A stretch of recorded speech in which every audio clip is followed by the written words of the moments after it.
Daily class में आप सभी का स्वागत है। मैं वीणा जैन। अभी प्राथमिक क्रियाओं में हमने पशुपालन और कृषि को जाना। अब कृषि को अगले तारतम्य में और भी विस्तृत ढंग से जानेंगे और इसकी पीडीएफ को आपको चाहिए है तो आप नीचे जाकर डाउनलोड कर सकते हैं। आप इसका विस्तृत वीडियो चाहते हैं तो ऊपर आई बिंदु पर जाकर उसे सुन सकते हैं। तो बच्चों, प्राथमिक क्रियाओं में कृषि को हम जानेंगे। प्राथमिक आर्थिक क्रिया कृषि सृष्टि के प्रारंभ से ही मनुष्य क्रियाशील रहा है। अपनी विभिन्न आवश्यकताओं की पूर्ति के लिए मनुष्य कार्य करता है, जिससे आय प्राप्त होती है। प्राथमिक क्रियाएं प्रत्यक्ष रूप से प्राकृतिक संसाधनों, भूमि, जल, वनस्पति से जुड़ी होती हैं। पशुचारण और कृषि प्रमुख प्राथमिक व्यवसाय हैं। तो अब जानेंगे प्राथमिक व्यवसाय की क्या विशेषताएं होती हैं कृषि के अंतर्गत। तो कृषि जलवायु दशा पर आधारित होती है। तकनीकी विकास के साथ साथ कृषि व्यवसाय और व्यापार में व्यापारीकरण हुआ है। विश्व स्तर पर व्यवसाय विभिन्न रूपों में किया जाता है कृषि का। अब प्राथमिक व्यवसाय कृषि को किसे कहते हैं ये जानेंगे। तो भूमि को जोतने, बीज बोकर उत्पन्न करने, सहायक रूप में मत्स्य पालन, वानिकी आदि संपूर्ण कार्य प्रणाली की जो वैज्ञानिक कला है उसको हम कृषि कहते हैं। मनुष्य के स्थायी निवास के साथ कृषि विकास का भी विकास हुआ। अब जानेंगे कृषि को कौन प्रभावित करता है। तो कृषि को प्राथमिक कारक प्रभावित करते हैं, जिसमें जलवायु, मृदा, जलपूर्ति और स्थलाकृतियाँ आती हैं। आर्थिक कारक में पूंजी, श्रम, परिवहन के साधन, बाजार और सरकारी नीतियाँ आती हैं। अन्य कारकों में सिंचाई के साधन और भू स्वामित्व और भूमि का उपयोग और शिक्षा, तकनीक आदि ये जो चीज़ें हैं सभी कृषि को प्रभावित करते हैं।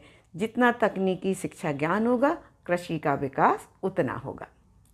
अब जानेंगे कृषि के प्रकार के अंतर्गत क्रमशः।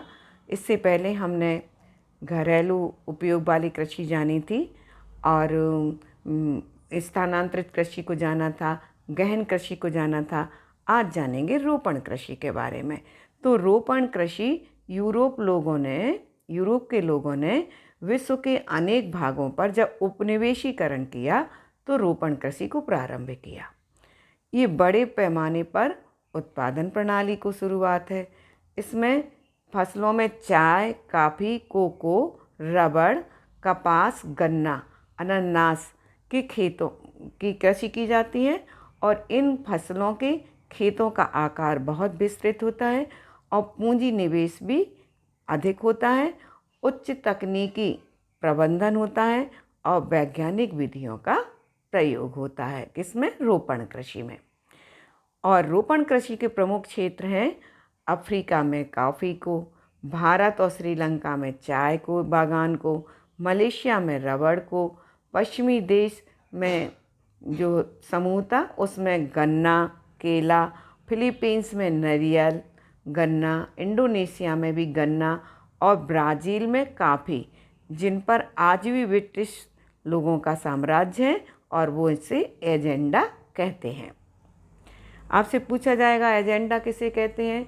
तो ब्राज़ील में जो कॉफ़ी की कृषि होती है जिस पर ब्रिटिश लोगों का साम्राज्य है, उस स्थान को हम एजेंडा कहते हैं। अब जानेंगे विस्तृत कृषि के बारे में। तो विस्तृत कृषि व्यापारिक कृषि मध्य अक्षांश के अंतर्गत अर्ध शुष्क जो प्रदेश हैं वहाँ की जाती है।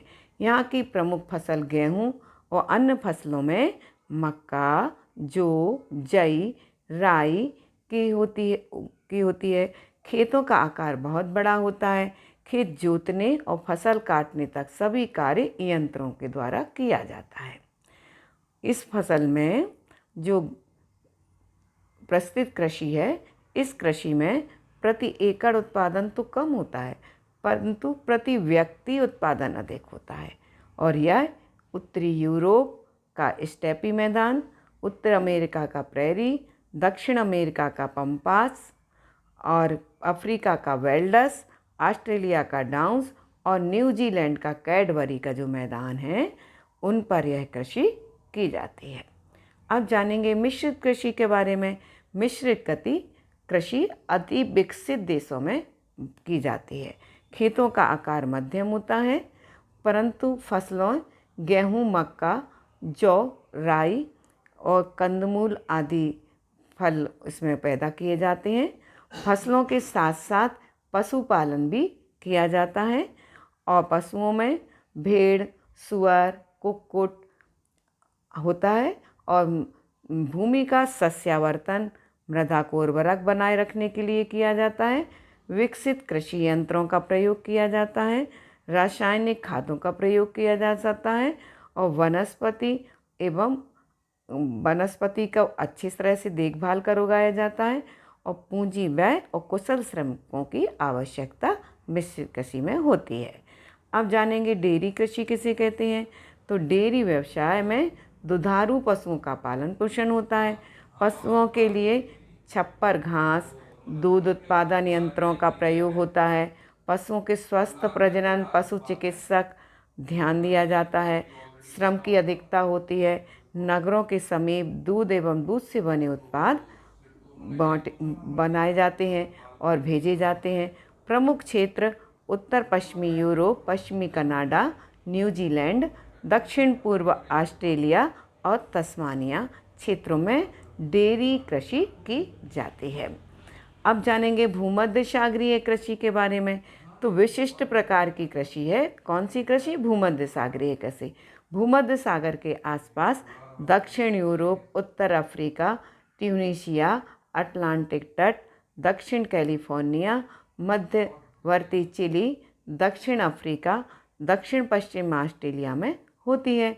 खट्टे फल, अंगूर, संतरा, माल्टा, नींबू, किशमिश, मदिरा, फल और सब्जियां इस भूमध्य सागरीय कृषि की प्रसिद्ध रहती हैं।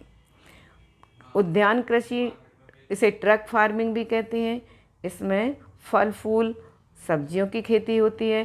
प्रमुख क्षेत्र सब्जी के लिए लंदन, मास्को, संयुक्त राज्य अमेरिका, कैलिफोर्निया और भारत है। और पुष्प कृषि नीदरलैंड, फल कृषि भारत, आम, सेब, संतरा, केला, अनार, लीची का व्यापार होता है। सहकारी कृषि, कृषक एक समूह बनाकर, सहकारी संस्था बनाकर अधिक लाभ के लिए करते हैं। यह पश्चिम यूरोप के डेनमार्क, नीदरलैंड, बेल्जियम, स्वीडन और इटली में होती है। सामूहिक कृषि, कृषकों की दशा सुधारने एवं आत्मनिर्भर बनाने। सामूहिक कृषि का प्रारंभ सोवियत संघ में हुआ। इसे काल खोज भी कहा जाता है। आपसे पूछा जाएगा, प्रश्न आएगा, काल खोज क्या है? तो काल खोज सोवियत संघ में सामूहिक कृषि का नाम है। संपूर्ण साधनों उत्पादन पर समाज का अधिकार होता है।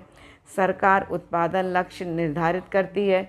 उत्पादन को निर्धारित मूल्य पर खरीदा जाता है और जनता को उपलब्ध कराती है और अच्छे कृषकों को पुरस्कार भी देती है। अब प्रमुख प्रश्न जानेंगे जो इससे संबंधित आते हैं परीक्षा में। प्राथमिक व्यवसाय किसे कहते हैं? इम्पोर्टेंट है, ये बोर्ड में आएगा। कृषि किसे कहते हैं? लघु उत्तर में आएगा। कृषि को प्रभावित करने वाले कारक बताइए, 3 नंबर वाले प्रश्नों में आएंगे। कृषि की विशेषताएं लिखिए, आप मेरे PDF से देखकर बता सकते हैं। कृषि के प्रकार बताइए। स्थानांतरित कृषि को अलग अलग जगह किन नामों से जानते हैं? गहन कृषि के प्रकार बताइए। रोपण कृषि क्या है? उपनिवेश कृषि भी कहते हैं रोपण कृषि को। व्यापारिक कृषि क्या है? मिश्रित कृषि किसे कहते हैं? ये सब मेरी PDF से और डिटेल से आप ऊपर के आई बिंदु पर वीडियो सुने। डेयरी फार्म क्या है और ट्रक फार्मिंग क्या है? ये सब्जी और फूलों की कृषि को कहते हैं। और अंत में आपका एक प्रश्न बनता है कि सामूहिक कृषि कहाँ प्रारंभ हुई, क्या नाम दिया गया, अपने शब्दों में बताइए। इस प्रकार आपने जाना कृषि के विभिन्न प्रकारों के बारे में जो प्राथमिक व्यवसाय के अंतर्गत आते हैं। क्रमशः डेयरी की क्लास आगे चलती रहेगी, जिसमें हम खनन के बारे में जानेंगे। धन्यवाद।